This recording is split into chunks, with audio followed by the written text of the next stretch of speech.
La mer est à vous, c'est une très bonne formation. C'est un côté assez fort comme image de voir que le milieu de la mer permet d'unifier ce public.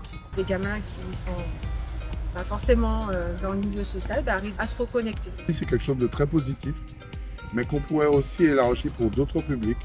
Comme j'avais déjà mon bac pro, c'était pas possible d'entrer dans le dispositif de la mer est à vous. Pour des gens qui ont envie de se reconvertir dans le domaine de la mer, On m'a fait passer directement vers CQP Voile.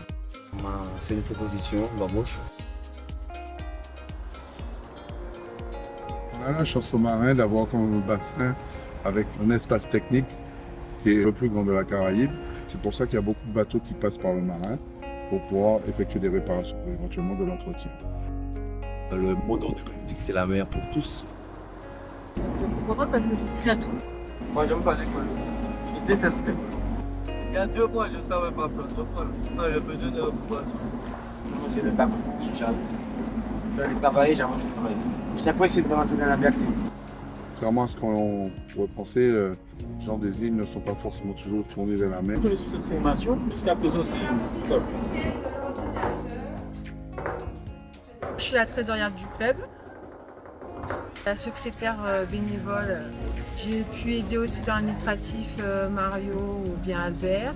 L'appel à projet répondait à une idée que j'avais depuis longtemps pour que les jeunes puissent accéder au métier de la mer. La magie, la mer est à vous, c'est qu'on compte tout type de public. Au départ, j'appréhendais un petit peu aussi ce que ça allait se passer.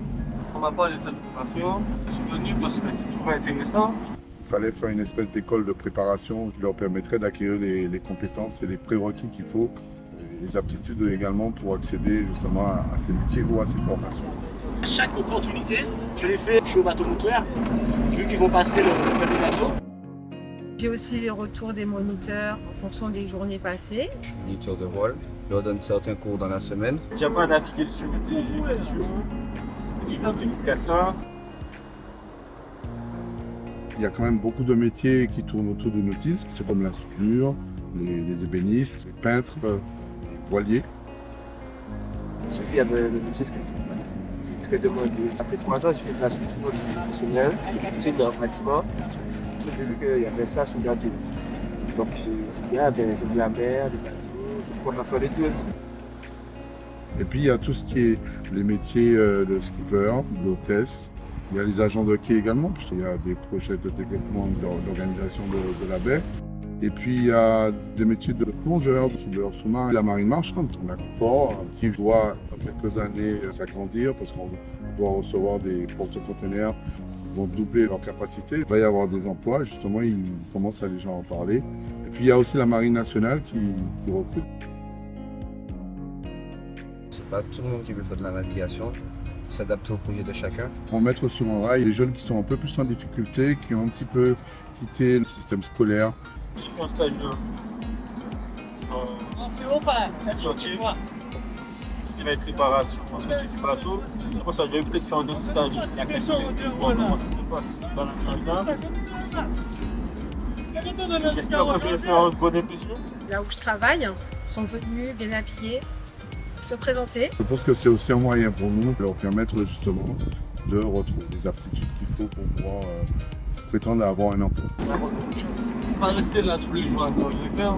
Et puis je suis là, je me motive un peu plus. Au début, ils sont arrivés, c'était assez pas facile. Mais là, je trouve qu'ils sont doux, ils respectent, ils sont polis. Une des difficultés que l'on rencontre, c'est de leur demander de revenir à 8 heures et de respecter les horaires habituels justement de travail. Moi, je pense qu'on va dire ça le coup. Ils respectent en fin de compte les règles qu'on leur donne, qui n'étaient pas forcément faites dès le départ, mais ouais, on voit vraiment un changement de comportement. Ça leur permet aussi d'apprendre à travailler en équipe. Ça apprend le savoir-être et le vivre ensemble. J'essaie de mettre une dynamique de groupe, une entente, une vie collective. Nous avons la chance d'avoir la Yole Ronde qui fait partie maintenant du patrimoine de l'UNESCO.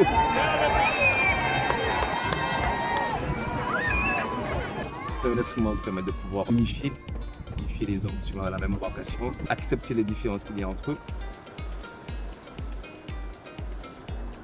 Ça c'est la voile traditionnelle. Moi il était inconcevable que la mer est à vous ne fasse pas de la Yole.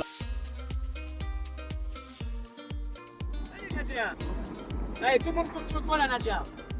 Allez, tu vas gagner ma pousse. Ils ont tendance aussi à petit peu passer un peu plus. La force de cette embarcation, c'est qu'à un moment donné, à la fin, l'équipage se retrouve soudé parce qu'ils ont réussi à relever le défi. J'en ai 6 amis dedans, sur 8. Ça va. Je suis un peu fier aussi de les avoir emmenés vers là, de les voir qu'ils s'approchent quand Il même. faut leur faire prendre conscience. Ils ont une valeur, ils ont un potentiel et ils ont leur place, en fin de compte. C'est beau de voir des jeunes déboucher après sur des métiers du nautisme. Moi, j'ai fait un scaffold. Pour un moniteur de voile, pour un kayak, il faut les deux. On a une main-d'œuvre exogène. L'idée, c'est justement de faire que les Martiniquais puissent accéder également à ces métiers et pour voir les emplois de demain.